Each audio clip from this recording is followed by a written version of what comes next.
Ya, oke baik ya. Terima kasih sudah mengunjungi channel ini. Kembali lagi, ini adalah video keempat untuk praktek basis data bersama saya Natalis Ransi.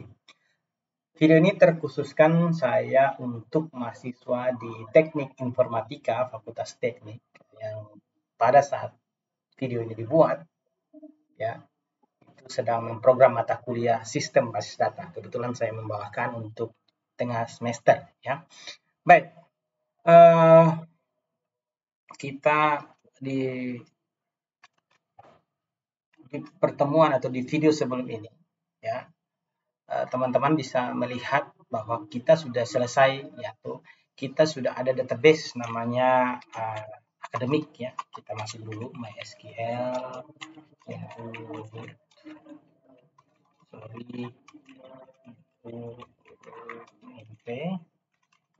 enter saja ya. Jadi kita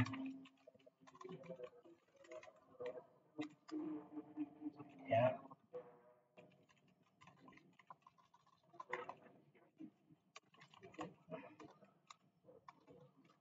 oke ya teman-teman. Jadi di pertemuan atau di video sebelumnya ya Anda silakan nonton, saya sampaikan di deskripsi video ini bagi yang belum menonton ya untuk mengetahui sejauh mana kita mempraktekkan ya sistem basis data ya yang saat ini sedang kita pelajari. Jadi ada dua tabel yang kita sudah buat dalam basis data, namanya basis data akademik. Ada dua tabel, masing-masing tabel dosen dan tabel mahasiswa ya. Dimana untuk tabel dosen, kalau kita perhatikan teman-teman, untuk tabel dosen ini ada dua kolom ya, kolom NIDN dan kolom nama dosen, di mana NIDN ini adalah primary key untuk tabel ini, sedangkan nama dosen atribut lain atau kolom lain. Dan untuk mahasiswa itu kita juga punya 3 kolom sementara ya. Kolom pertama adalah nomor induk mahasiswa terpilih sebagai primary key dan nama mahasiswa, serta ada kolom NIDN yang merupakan foreign key ya, daripada tabel mahasiswa ini. Oke, untuk mahasiswa saya informatika silakan tuliskan ya. Saya akan mengambil 3 orang pertama yang menuliskan jawaban apa, pertanyaannya adalah apa itu foreign key atau kunci tamu ya. Kenapa dia disebut kunci tamu dan itu dampak dari apa ya. Silakan 3 yang menjawab pertama ya, sertakan nomor induk Anda, nama Anda ya. 3 penjawab pertama saya akan ambil sebagai tambahan nilai untuk UTS-nya. Baik, itu ya. Jangan lupa ya. Jadi sekarang kita masuk, kalau kita lihat ya, kita select misalnya, kita tampilkan isi dari tabel dosen, teman-teman. Di sini belum ada, masih empty set ya. Belum ada isinya. Jadi kita isikan dulu, misalnya insert ya, insert into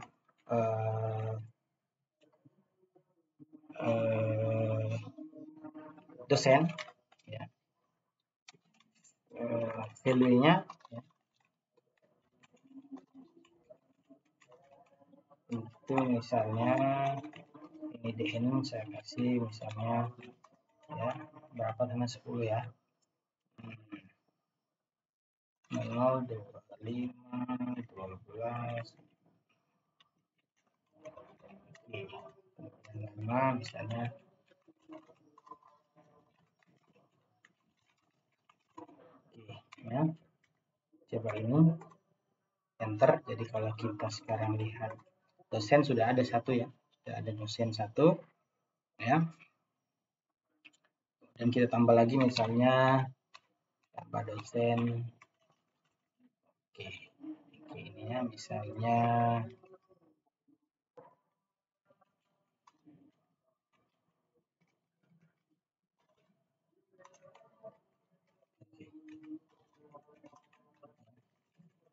misalnya ini ya tulis untuk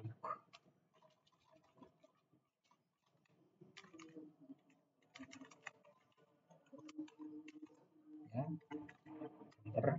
Jadi kalau kita lihat sekarang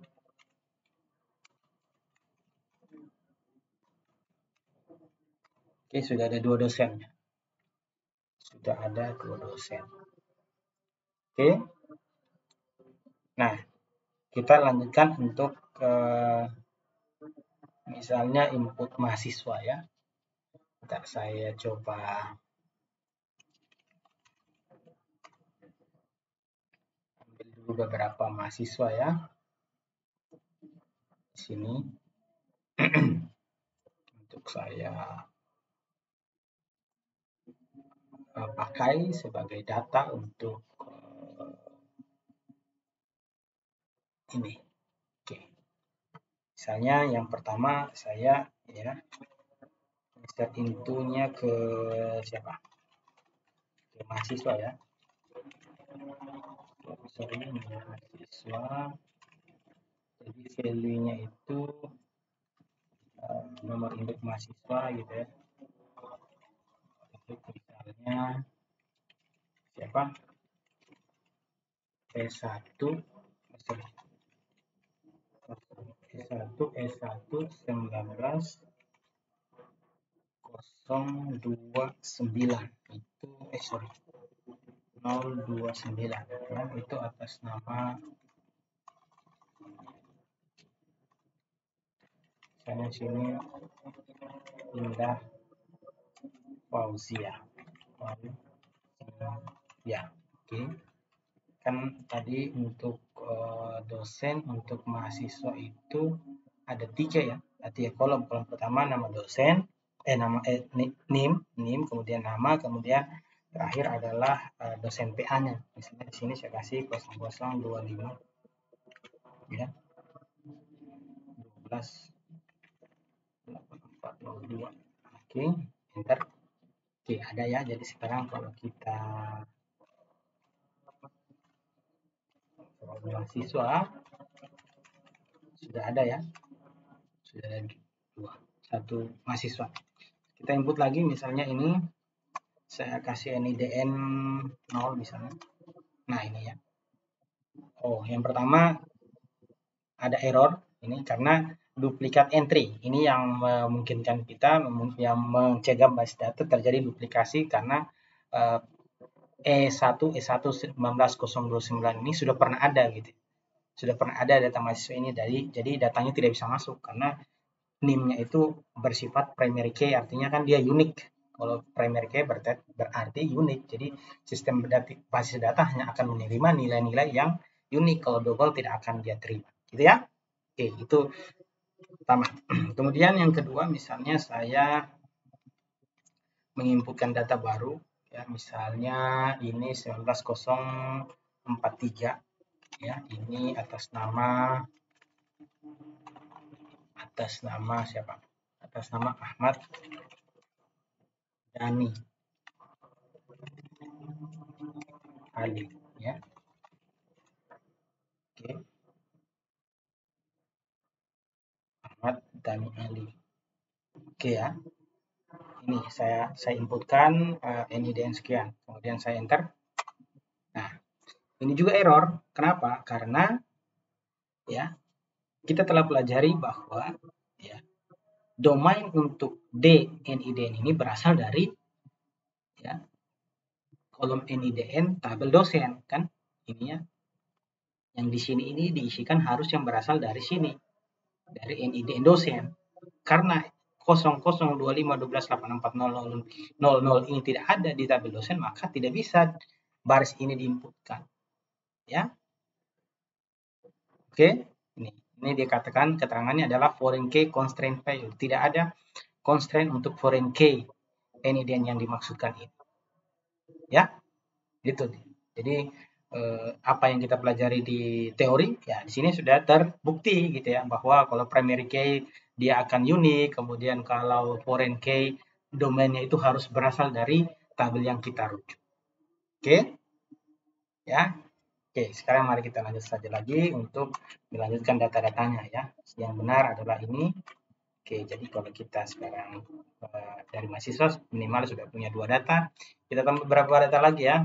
Misalnya ini Indah kosong ini ada ya. Ini saya ambil Andri misalnya. Andri Rozaldin. Ini 19048.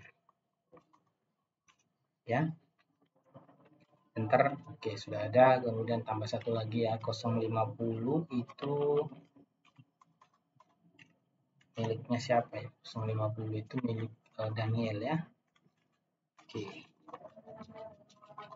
Daniel JR March. Tidak titik ya. March Cavalara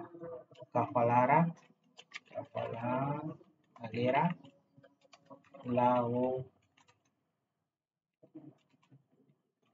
Oke. Ini saya kasih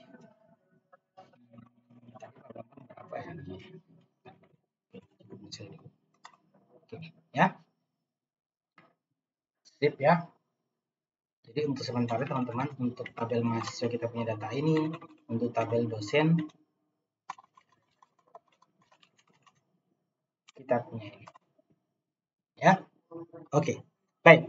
Kembali untuk kuis ke mahasiswa saya informatika ya. Silakan Anda jelaskan ya dampak ketika ya apa yang terjadi ketika kolom yang dipilih sebagai primary key itu datanya duplikat. Dan yang kedua, apakah berhasil atau tidak di dalam database, dan kedua adalah bagaimana jika ya foreign key itu ya nilai untuk foreign key itu tidak ada di tabel rujukan, apa yang terjadi? Oke, silakan 3 menjawab pertanyaan lagi, saya akan catat sebagai penugasan Anda untuk tambahan nilai ya, khususnya untuk mahasiswa saya di Teknik Informatika Universitas Haluoleo. Ya, silakan. Ya, untuk video ini cukup sampai di sini dulu. Terima kasih. Kita akan ketemu lagi di video selanjutnya. Oke, selamat belajar.